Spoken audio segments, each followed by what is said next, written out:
Welcome to Sinful's Horror Stories. If you're new to the channel, please be sure to subscribe now for future content. If you would like to have your story featured on an upcoming video, email it to thesinfulsavant@gmail.com. I will leave a link to my email in the description box below as well. Please make sure to like this video as it recommends it to so many more people. Sit back, relax, stay sinful.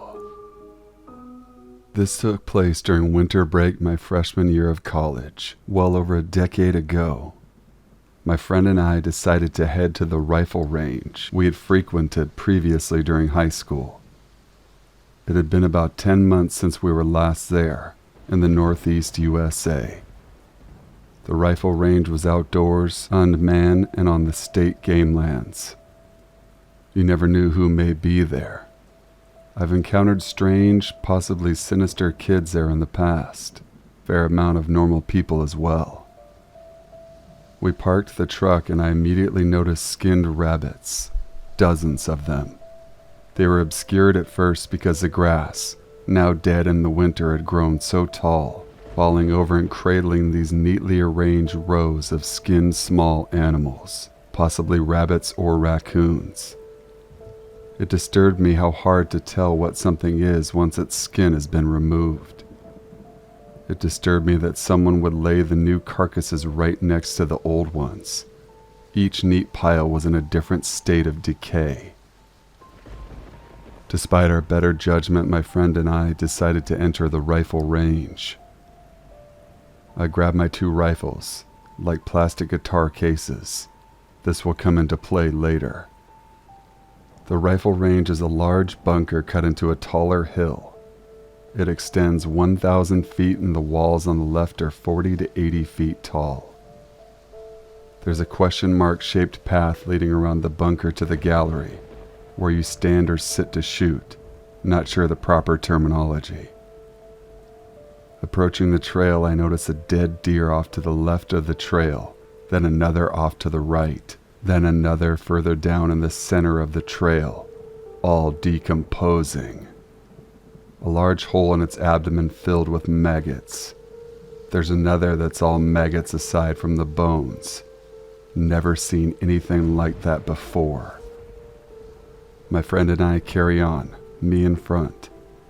Once we round the corner in the gallery area, there are 2 or 3 more dead deer. Like a deflated deer balloon on the gravel, almost nothing left of them, 2-dimensional.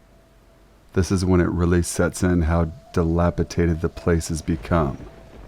Everything is overgrown.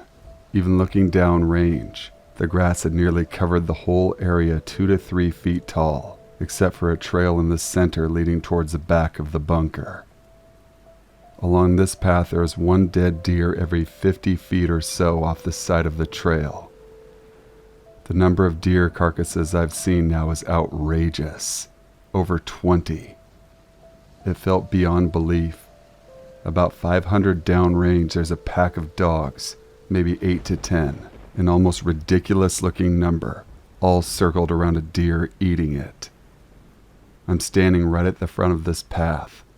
I turn back and my friend is pale-faced at this horrifying sight. Like a complete dumbass, I say, "What the hell?" Immediately, one dog's ears perk up. It picks up its head and looks right at me, like it's in slow motion. It lets out a quick bark. The whole circle of them in a carousel lift their head one by one, locking their eyes on me. I glance back at my friend.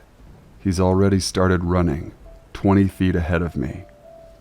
I look back downrange and see the dogs are already charging me. They already look twice as close. I start running as hard as I possibly can with those 2 guitar cases holding 2 rifles. I can't full sprint holding these things. I'm debating dropping them to run faster. I found the corner around the bunker entrance. Look back and see they're already in the gallery, skidding on the gravel to square the corner. 8 of the 10 of the most mangy-looking hellhounds coming for me. I'm hoofing it as hard as I can. It's now a roughly straight shot to my friend's pickup truck. I glance quickly behind me and there's only singular feet behind me. I'm not going to outrun them. I think about dropping the cases. I glance again over my right shoulder and see something forever burned into my memory. A dog in mid-air leaping at me, fangs out, hopelessly close to me now. I'm still on full sprint, looking forward again, waiting to feel this thing's jaws sinking into a calf or a thigh. Total temporal distortion. Time slowed down. I thought of how I just saw a show on the History Channel. An old man, a World War II vet, had survived a mountain lion attack. He said that if a rabid dog attacks you, raise your forearm in front of their throat. They'll latch onto it and won't let go. I'm waiting for this to happen, getting knocked down. I envision one gets into my leg, rolling onto my back, throwing my arm up to catch one going for my throat. Then things torn to pieces by the other 7. I realize this could be how it ends. Astonished, being mauled to death. It felt like someone pushed me forward, giving me a burst of speed forward, then another, almost causing me to fall forward. Then I realized the dogs were smacking off the big guitar cases hanging at my sides, each time pushing me forward. This happened 5 to 6 times, and just then I was crossing in front of a truck. I throw the gun cases on the hood, open the door, and hop inside. My friend is already in the driver's seat. The dogs are gone. I'm feeling like I just escaped a death from a horror movie. Expecting to hear some words of relief for my fate, my friend instead calls me an idiot for leaving the guns on the hood. I guess he wants to shoot at them. I tell him to screw himself. I'm not getting out of this truck. I almost died right in front of him. Eventually he gets out, gets a rifle from the case of the hood, loads it and climbs up the side of the bunker. He says they're gone. I quickly scamper up, confirm, then insist we leave. On the way home, I see a local cop at the gas station. It's inside his municipality. I'm telling him about the range and what just happened as briefly as possible, how it's a danger. He seems to get more aggravated the longer I talk, so I stop. There's an awkward silence and he coldly says, "Yeah, it's really bad out there." From his tone and body language, I can tell this exchange is over. He goes back to his conversation with the cashier. I just turn around and leave without saying anything else. I still wonder what the hell I walked into. What if I had dropped those gun cases? Why was someone dumping their illegally skinned carcasses at a rifle range on state game land?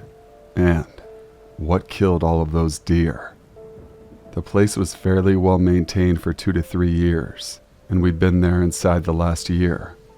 Were those dogs? Wolves? Coyotes? Why was the cop so dismissive? Probably the easiest one to answer. The range is gone now. There's a natural gas oil well there. I don't really know where to post this. I've been sitting on this for a long time, so I figured I'd try it here. Thank you for reading if you made it. So for some context, my friends 16 and 16 years old, and I 16 from about 1 a.m. to 4:30 a.m. went on a night walk. The streets nearby are usually empty highways or weird roads. It's a small suburb inland. Around 3:30 a.m., we started to walk over to a nearby playground. On the way there, one of our friends who's interested in cars walks up to one to shine the torch on it, accidentally wakes someone up in there, and immediately apologizes. A few minutes go by, and we just start listening to music and talking for a good 45 minutes. Then it started to get cold, so we decided to head back. Our friend felt really bad for waking that guy up, and we all kind of had a gut feeling something would happen. As we walked past, nothing happened. No sounds, no lights, nothing. Then, just as we leave the park, we see who we assume is him, walking towards us. He seemed like he was under the influence of something, not sure what. We waved and said hi, told him to have a good night and all that, and he told us to stay on a certain side of the road for our safety. So we just did anyway. What's the harm, right? Something felt off though, so we had a look behind us and the man kept walking for a few seconds, then stopped. He started to come back the way he came slowly, and just sort of followed us in the dark. This was fucking terrifying. The only thing we really had on us, if we wanted to use them, were 3 glow-in-the-dark lightsabers that we brought along for a battle. We ended up taking a few shortcuts through the area, circled our way back home and inside. Even then, it still took us a while to process what had just happened. I'm a young woman and I run a business from home selling things online. If my extra products don't sell, I have a lot of yard sales, like mega yard sales to try and salvage some cash, make room in my inventory. I have extended family who come from an hour away to also sell things with me, and it's just easier with help. I live in a good suburb, just a lot of old people. I like that I live within eyesight of an elementary school and a church, just good energy to have around.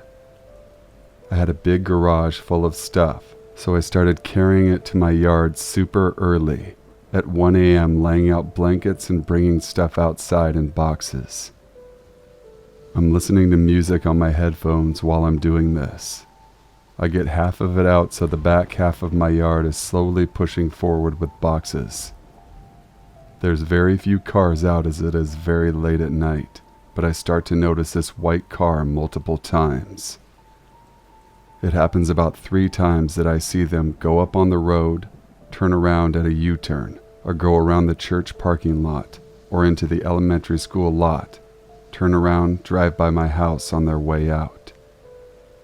I pull out the back bed on our truck and sit, just watch them while they do it. I called my family, and they agreed to come at 5 a.m. instead of later, and I agreed to stay inside for them. They always slowed down slightly in front of my house. They did this for hours, each time showing up about 5 to 10 minutes apart. I took videos while I was inside of the car turning around and slowly going down in front of my house at 3 and 5 a.m. over and over again. I really wonder how long they were there before I noticed. I think they were waiting for me to get close to the front of my lawn to try and grab me. The kicker is the car stopped showing only when they saw my family was outside. I sometimes see the same car driving around a college campus close by the dorms late at night.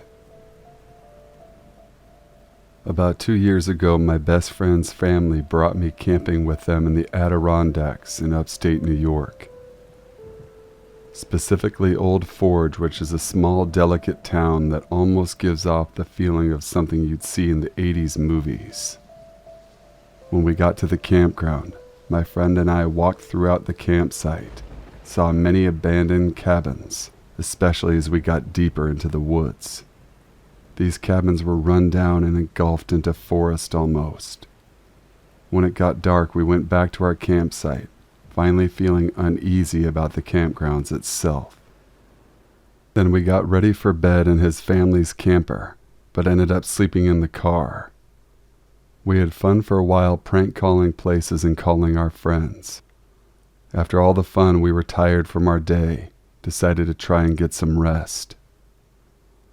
I was very uncomfortable and was unable to fall asleep, so I decided to just sit on my phone for a while. As the night went on, I kept getting more of an uneasy feeling. I saw the camper's light go on, and I thought it may have been a small animal or maybe the wind. It turns out it was a giant bear.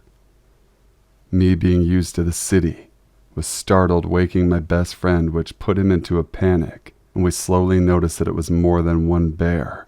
there were 3 rummaging through our garbage. Finally, a park ranger came over and scared them off, like it was nothing. Unable to fall asleep for the rest of the night, I noticed many people just wandering the campgrounds in the pitch black, with no flashlights or anything. This made me even more uneasy about our situation. Finally, I noticed people had stopped wandering through the campsite. It was about 20 minutes or so after, and I see something off in the distance. It looked like a man, but I wasn't sure.